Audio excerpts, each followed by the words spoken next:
de aplicación ¿Ya? que estuvieron en el Power, pero justo esa no la vimos en clase, que era la de difusión de una oferta en un soporte publicitario. Ya. Esa me causó mucha duda porque no entendía como que el objetivo era como que la persona comprara, que se generara un intercambio. Entonces por eso le pregunto. Ya, en el fondo, lo que te preguntan es calificar el hecho, calificar jurídicamente el hecho, ¿esa es la Claro, si es pregunta? un acto jurídico o un hecho de la naturaleza, o un Ya, hecho jurídico. ya, entonces, un proveedor, por ejemplo, no sé, Falabella, lanza un catálogo en el diario El Mercurio y dice computadores a 100.000. Eso es jurídicamente una oferta, porque están ofreciendo celebrar un negocio jurídico, ¿ya? ¿Alguien nos puede responder si ese negocio jurídico está perfecto o requiere algo más? ¿Alguien nos puede ayudar? ¿La oferta, por ejemplo? ¿Sí? Por lo que tenía entendido, hay dos teorías. Una que dice que está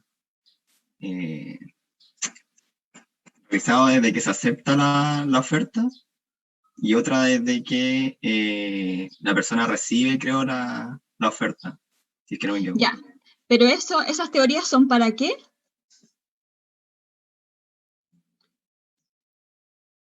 De hecho, no lo hemos visto todavía, lo vamos a ver probablemente mañana. Esas teorías son para entender que se forma el consentimiento, ¿ya? Pero para que se forme el consentimiento, estamos hablando, ¿el consentimiento se refiere a negocios jurídicos de qué tipo? ¿Bilaterales? Bilaterales, exactamente. Y entonces, si se forma el consentimiento, ¿qué negocio jurídico vamos a tener? En el caso planteado. ¿Una compraventa? Una compra-venta, que es un negocio jurídico bilateral. Pero el hecho de ofrecer esta venta, ¿es un negocio jurídico de por sí? Es una oferta, más que nada. Y eso es un negocio jurídico, por eso la pregunta, ¿es un negocio jurídico? ¿Es un hecho del hombre declarado con el ánimo de producir consecuencias jurídicas?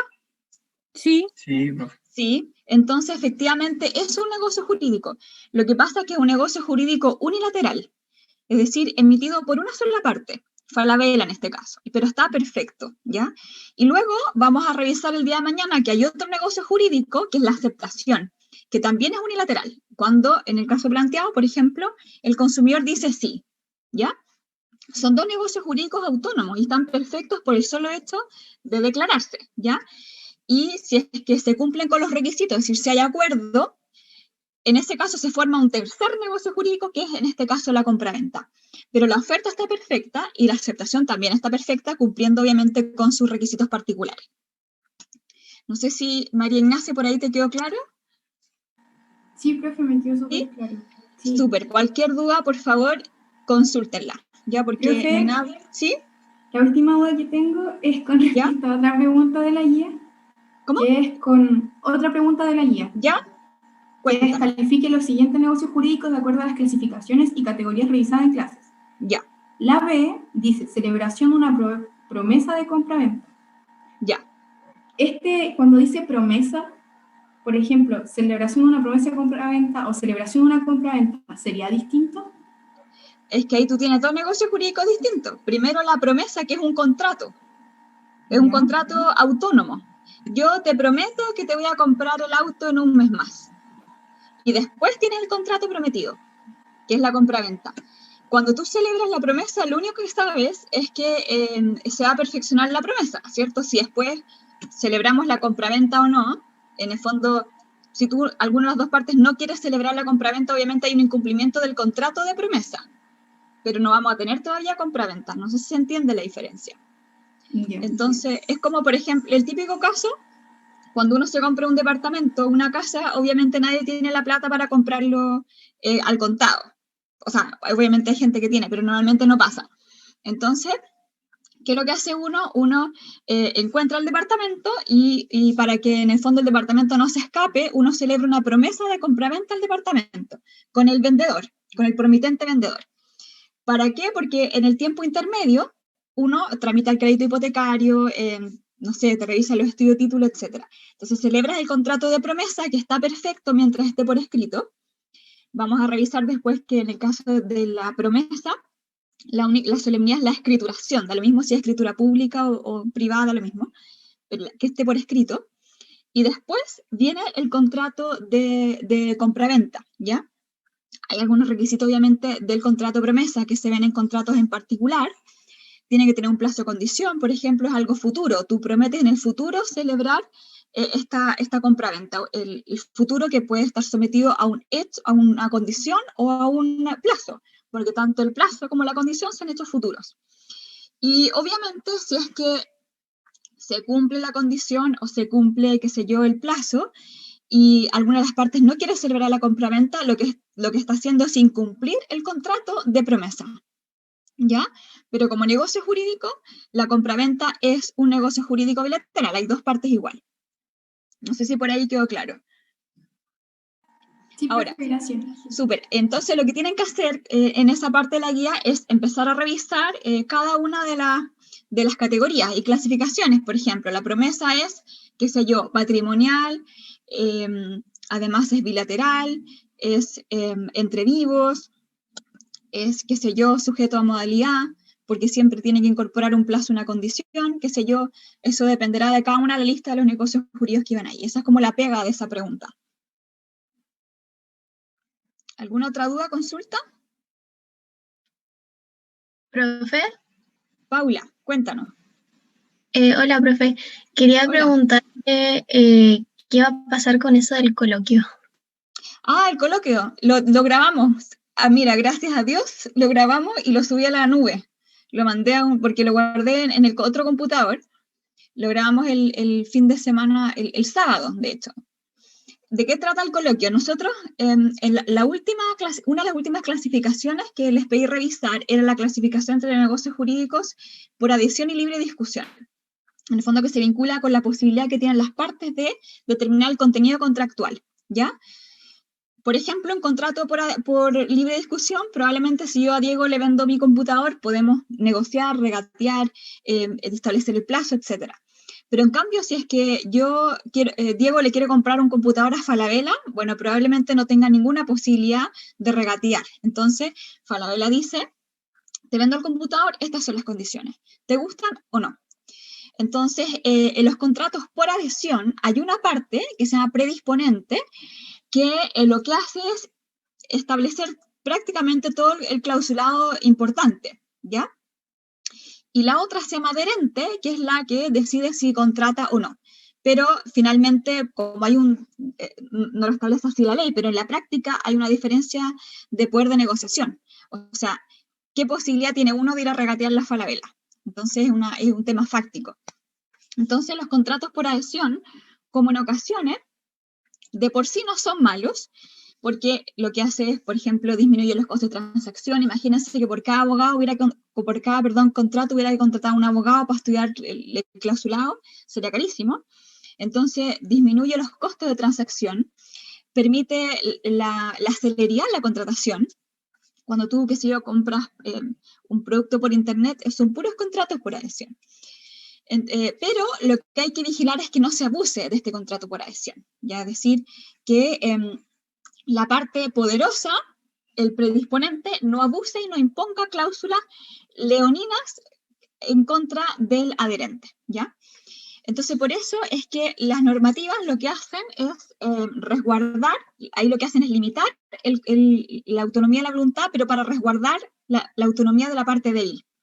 Entonces, hay derechos mínimos, es un contrato dirigido porque el legislador establece mínimos y controla cómo se celebran estos negocios jurídicos. Pasa algo parecido con el contrato de trabajo, ¿cierto? No es que yo pueda pactar lo que quiera, sino que el legislador lo que hace es, mira, pareciera ser que hay una parte más poderosa que la otra, entonces vamos a limitar las posibilidades de contratación del contenido.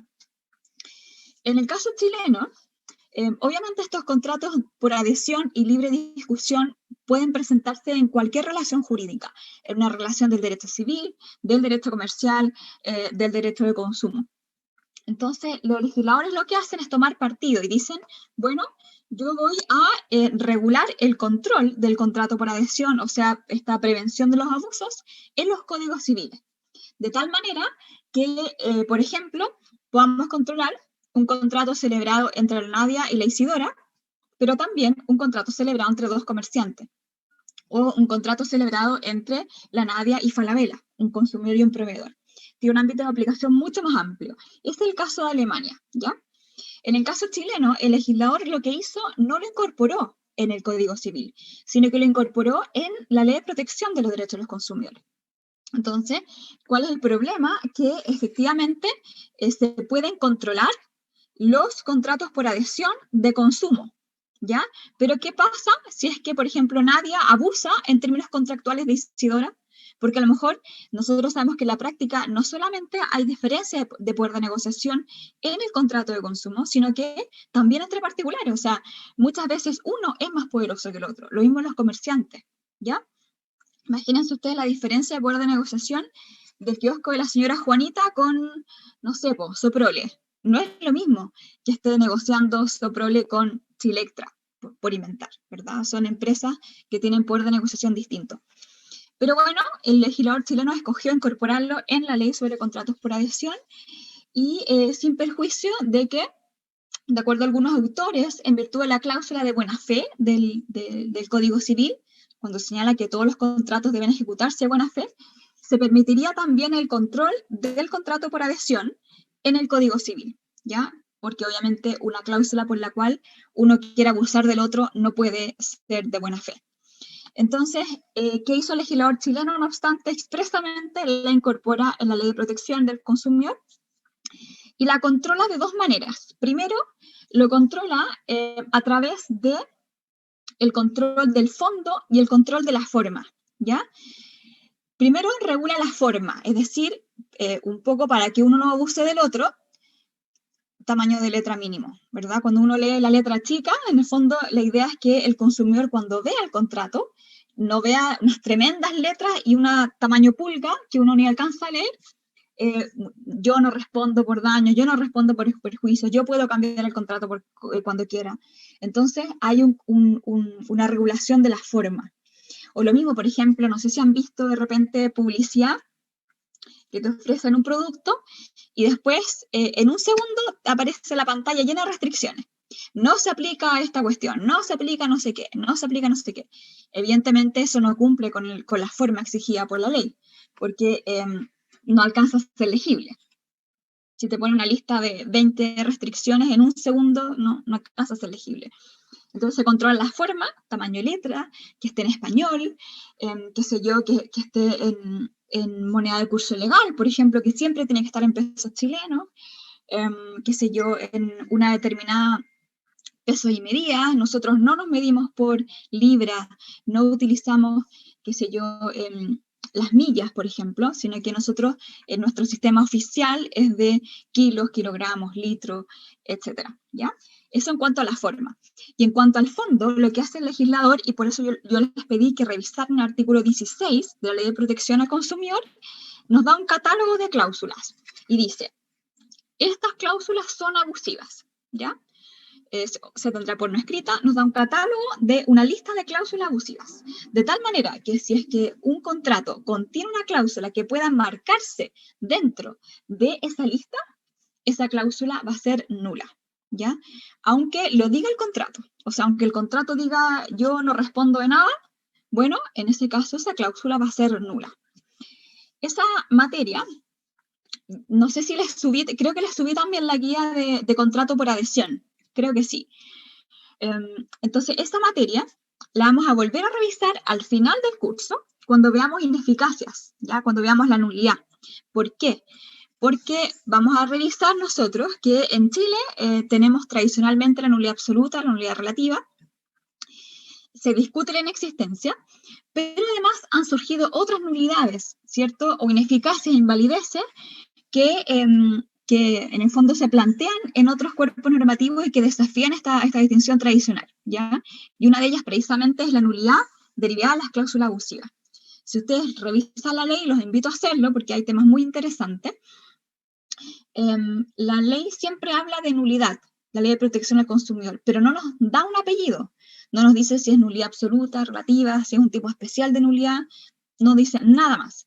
Y eso es lo que vamos a revisar después, de nuevo, al final del curso. Por eso, por ahora lo dejé como estudio autónomo, pero lo vamos a volver a revisar. Eso.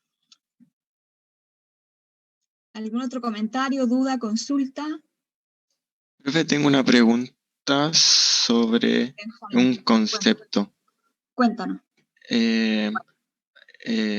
Bueno, es más aclarar sobre si al subcontrato se está refiriendo a los contratos accesorios o es otro. Buena pregunta. Mira, el subcontrato es, aquí tenemos un contrato original, que es un contrato madre, ¿cierto? Miren, les voy a poner el esquemita, pero es una súper buena pregunta porque uno puede preguntarse qué relación tiene el subcontrato con el contrato madre. Mira, acá está. Perdón.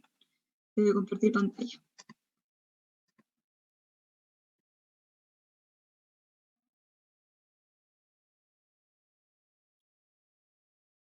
Ahí está, mira. Tenemos, en el caso del subcontrato, hay dos contratos, ¿ya? Por ejemplo, yo contrato a Benjamín para que me represente en un juicio y Benjamín lo que hace es contratar a otro abogado para ciertas funciones. Entonces ahí tenemos el contrato original, que es el que celebro yo con Benjamín, y luego Benjamín celebra otro contrato con, no sé, con la Paula, ya que también es abogada. Pasa también los arriendos. Entonces, en que, por ejemplo, yo arriendo un departamento y, o sea, yo soy la arrendataria y digo, bueno, la verdad es que tengo 3 piezas y yo ocupo una nomás, voy a arrendar 2 a otra persona. Entonces, primero está el contrato celebrado yo con el dueño del departamento y luego está el segundo contrato de arrendamiento celebrado entre qué sé yo, Juanita, que me arrendó una pieza conmigo, ¿ya? Hay 2 contratos. Pero es una buena pregunta, esta es una categoría contractual.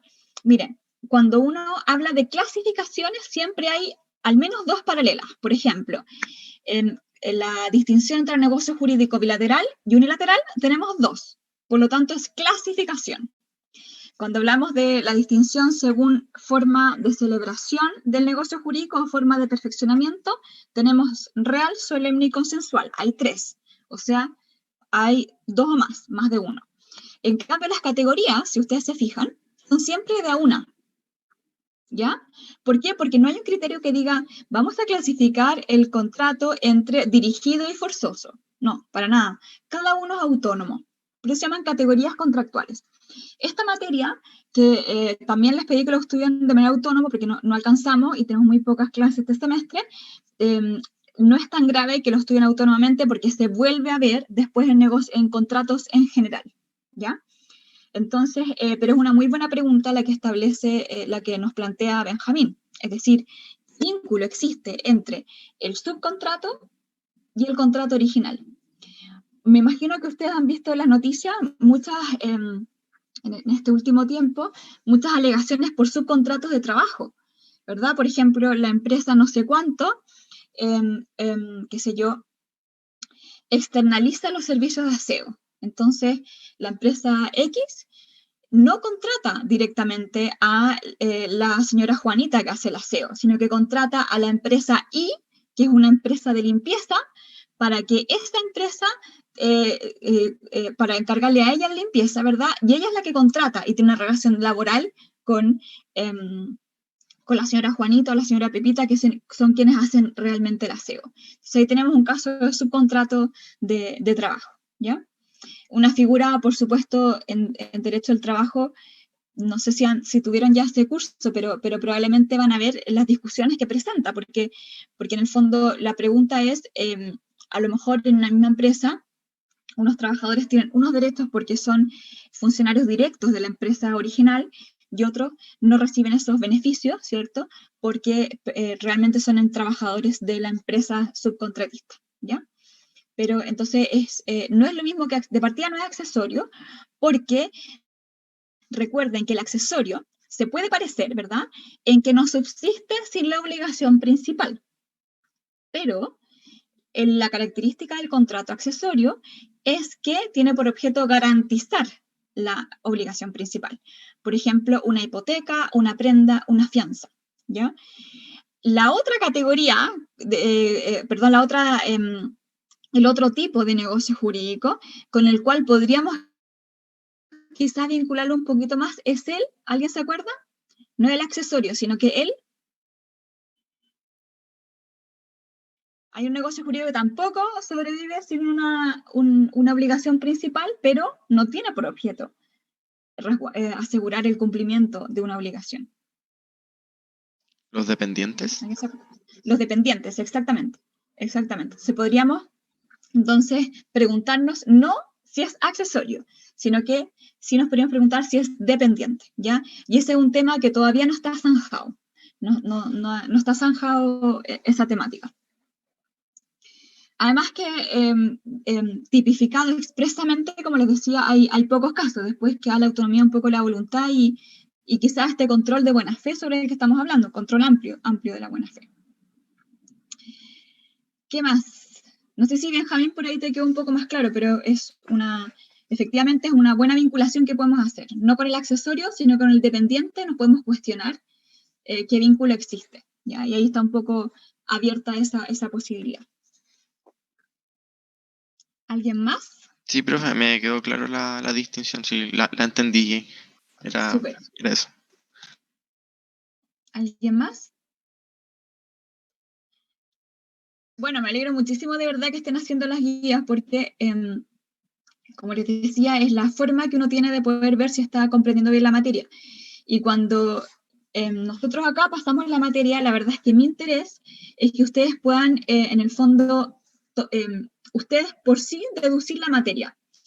Y eso va a implicar de que cada uno, al menos mi aspiración con ustedes, yo sé que varios vienen conmigo del semestre pasado, mi aspiración es que ustedes en el fondo tomen la norma por sí mismos, que no se traguen todo lo que les cuentan, ¿verdad? Sino que aquí, por ejemplo, el profesor Carlos Amunátegui de la Católica decía, lo que nosotros tenemos que hacer es cuestionar incluso la tradición, ¿ya? Cuando a ti te están diciendo que los requisitos de negocios jurídicos son tantos, bueno, toma tú la norma y ve si estás de acuerdo, ¿ya? Nosotros, por supuesto, vamos a ver todas las posibles respuestas que surgen para un cuestionamiento, pero el ideal es que cada uno diga, mira, yo estoy de acuerdo con esto, o a lo mejor yo extraigo otra respuesta de esta norma, o a lo mejor esta coma significa esto otro. O a lo mejor alguien lo vincula con una norma que vio en compraventa y nos da una respuesta distinta. La idea del derecho civil todavía es un derecho lógico, ya si bien habíamos visto que se nos está colando esta apreciación en el fondo de la confusión un poco entre el derecho público y privado, la orientación a la persona, lo cual a mi juicio es muy bueno, pero todavía es un derecho muy lógico. Entonces, cuando ustedes mueven una pieza en un lado, se mueve, en el fondo produce efecto en otro lado del esquema. O sea, si mueven una pieza en el requisito, va a incidir en la ineficacia, por ejemplo. Hay mucha lógica detrás. Entonces, mi aspiración, la verdad, es que cada uno de ustedes, por eso les pido que traigan el código, tomen la norma y propongan algo, ¿ya? Pueden incluso rebatir todo lo que está diciendo la tesis tradicional, da lo mismo, ¿ya? Da lo mismo. Porque nosotros los abogados trabajamos con lenguaje. Y eso significa que lo que hacemos nosotros es interpretar palabras, ¿ya? Y eso lo puede hacer cualquiera, ¿ya? Entonces, esa al menos es mi aspiración y creo que es la forma de estudiar el derecho civil que es más eficiente al final, porque si yo les pongo a preguntar, dígame la definición de negocio jurídico, claro, a lo mejor eso lo puede hacer cualquiera, ¿cierto? Pero en cambio una persona que es capaz de construir estrategia es una persona que va a tener un buen criterio jurídico y ahí vamos a distinguir después en el fondo un abogado que es capaz efectivamente de construir una argumentación incluso cuando no hay un manual que te lo diga, sino que tú la vas a poder construir y otros abogados que a lo mejor no van a tener esa capacidad. Entonces al menos esa es mi aspiración y les va a servir para el examen de grado. Yo les recomiendo guardar las guías humildemente que les mando porque hay casos ahí que les pueden servir para el examen de grado escrito. Y para el oral también, porque cuando ustedes les preguntan después algo en el examen y no lo saben de memoria, a lo mejor si es que pueden deducir la materia, van a poder responder igual. Se van a demorar un poquito más, pero van a poder perfectamente aprobar igual el examen. Entonces, esa sería al menos mi aspiración. Por eso es que les mando las guías, porque no me sirve mucho a mí que aprueben ahora con un 7 diciéndome los requisitos del negocio jurídico, si es que después no van a ser capaces de abordar bien el grado o construir alguna estrategia para el futuro laboral. Eso es lo que les quería comentar. ¿Alguien más quiere decir algo? Bueno, partamos, miren. Nosotros hasta la semana pasada... el coloquio, perdón. Estábamos hablando de los contratos por adhesión. Entonces, el coloquio precisamente trataba de estas cláusulas, ¿ya? Pero situadas no en un contrato de consumo, sino que en contratos entre comerciantes, ¿ya? Y ahí el coloquio trató de 3 breves charlas, cada una de 20 minutos. La primera que hablaba de la experiencia chilena, la segunda que la expuso la profesora María Elisa Morales, el segundo supuesto que lo expuso Betty Martínez Cárdenas de Colombia y luego Natalia Matupacín de España. Entonces el coloquio lo grabamos, afortunadamente lo subí al Drive, ya tengo que ver cómo lo bajo de otro computador, entonces si todo sale bien podría efectivamente bajarlo y no se contagió con el virus. Así que espero poder subírselos pronto, y si ustedes se fijan en la planificación, la revisión de ese coloquio está tanto para esta clasificación como de nuevo para el final, cuando revisemos ineficacia. Ya, perdona a la persona que me preguntó por el coloquio, pero me fui por las ramas y me olvidé de comentarles. ¿Dudas? ¿Otra observación? Bueno, vamos a partir entonces, les recuerdo entonces el caso de mañana, 15:45, y el resto de los casos ya están en internet. Lo otro, el caso de mañana es sobre antecedentes generales del negocio jurídico y clasificación. Eso es el caso de mañana. Pueden resolverlo con el código abierto. Voy a empezar a grabar. ¿Alguien más quiere decir algo antes? Ya, ahí espero que esté, pareciera ser que está grabando. Sí. Entonces, nosotros vimos hasta la clase pasada la clasificación del negocio jurídico y las categorías, ¿ya? Nosotros, por lo tanto, lo que nos toca ver ahora es lo siguiente. ¿Qué nos queda? Nos queda ver, primero, cada uno de los requisitos en particular. María Ignacia, ¿cuáles son los requisitos de negocio jurídico?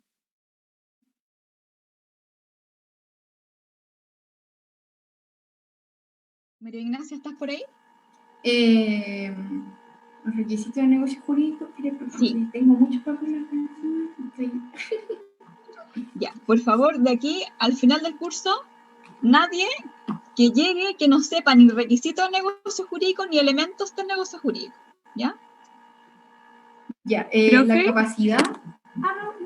Pero primero hacíamos una clasificación, ¿o no? Los de existencia y los de validez. Ya. ¿Cuáles son los de existencia? Profe, parece que había una compañera que iba a preguntar algo. A ver, ¿quién quería preguntar algo? Esperen. No sé, no veo. ¿Alguien quería preguntar algo? Ya, María Ignacia, ¿cuáles son los de existencia? Los de existencia eran la voluntad, el objeto, la causa y las solemnidades. ¿Ya? Y los de validez son la voluntad, pero sin vicios, el objeto, pero lícito, la causa lícita y la capacidad. Ya.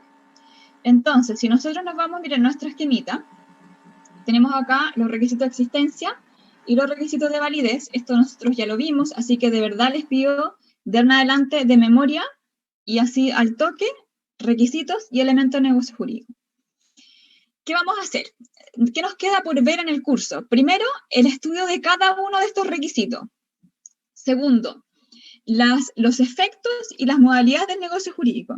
Y tercero, las ineficacias e invalideces. O sea, ahora vamos a ver los requisitos para que exista y sea válido. Después vamos a ver las modalidades y los efectos. Y finalmente vamos a ver estas causales por las cuales el negocio jurídico pierde efectos, como por ejemplo la nulidad. Con eso terminamos el curso. Nos quedan básicamente 3 grandes temáticas. Entonces, dentro de los requisitos, si ustedes